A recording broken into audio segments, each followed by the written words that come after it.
ಮಾಲೂರು ಸರ್ಕಾರಿ ಪದವಿ ಪೂರ್ವ ಕಾಲೇಜು ಕ್ರೀಡಾಂಗಣದಲ್ಲಿ ಹಮ್ಮಿಕೊಂಡಿದ್ದ 75ನೇ ಗಣರಾಜ್ಯೋತ್ಸವದ ಅಧ್ಯಕ್ಷತೆ ವಹಿಸಿ ಶಾಸಕ ಕೆವೈ ನಂಜೇಗೌಡ ಮಾತನಾಡಿದರು. ಸಂವಿಧಾನ ಜಾರಿಗೆ ಬಂದು 75 ವರ್ಷ ಕಳೆದಿದೆ. ಆದರೆ ದೇಶದ ಅಭಿವೃದ್ಧಿ ಜೊತೆಗೆ ಸಾಮಾಜಿಕ, ಶೈಕ್ಷಣಿಕ, ಆರ್ಥಿಕವಾಗಿ ಪ್ರಗತಿ ಮತ್ತಷ್ಟು ಕಾಣಬೇಕಾಗಿದೆ ಎಂದರು. 21ನೇ ಶತಮಾನ ಭಾರತದ ಶತಮಾನವಾಗಿದೆ. ವಿಶ್ವದಲ್ಲಿ ಬಲಿಷ್ಠ ಆರ್ಥಿಕ ವ್ಯವಸ್ಥೆಗಳಲ್ಲಿ ಭಾರತವೂ ಒಂದಾಗಿದೆ.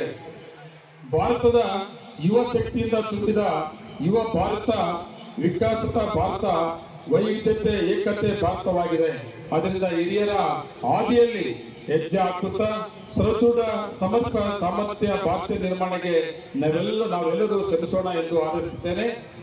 ಇವತ್ತು ನಮಗೆ ಸ್ವತಂತ್ರ ಬಂದಿದೆ, ನಾವೆಲ್ಲರೂ ಕೂಡ ಸ್ವತಂತ್ರವಾಗಿ ಇವತ್ತು ದೇಶವನ್ನು ಕಟ್ಟುವಂತ ನಿಮ್ಮೆಲ್ಲರ ಜವಾಬ್ದಾರಿಗಳು ಕೂಡ ಆಗಿದೆ. ಇದೇ ವೇಳೆ ವಿವಿಧ ಕ್ಷೇತ್ರಗಳಲ್ಲಿ ಸಾಧನೆಗೈದ ಸಾಧಕರನ್ನು ಅಭಿನಂದಿಸಲಾಯಿತು.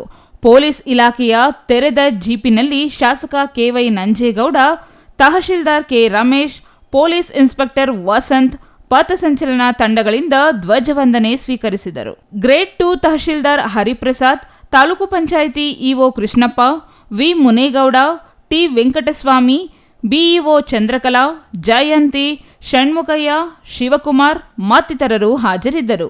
MP Prakash, CTV news, Malur.